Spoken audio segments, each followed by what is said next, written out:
Hello అందరికీ.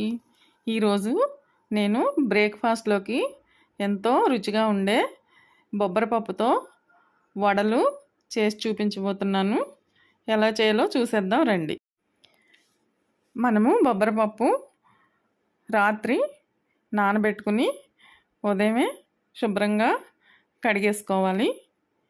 ఈ కడుక్కున్న బొబ్బరపప్పు మిక్సీ జార్లోకి తీసుకొని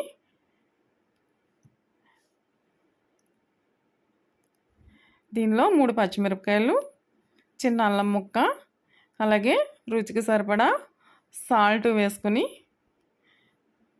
కచ్చాపచ్చా మిక్సీ పట్టుకోవాలి.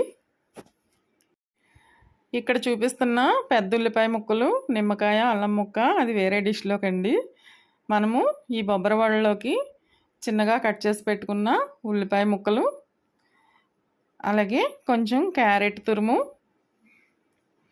కొంచెం అంటే కొంచెం పుదీనా ఆకులు చిన్నగా ముక్కలు కట్ చేసుకుని వేసుకోవాలి.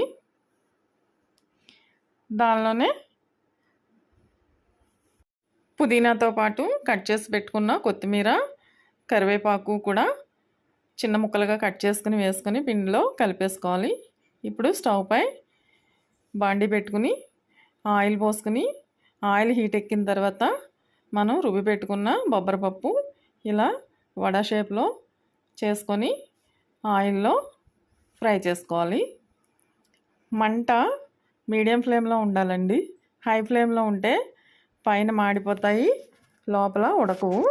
చూడండి, బొబ్బరి వడలు ఫ్రై అయిపోయాయి. ఇప్పుడు వీటిని పల్లీ చట్నీతో కానీ కొత్తిమీర చట్నీతో కానీ సర్వ్ చేసుకుని తినేయండి. లైక్ చేయండి, షేర్ చేయండి, సబ్స్క్రైబ్ చేయండి. Thank you.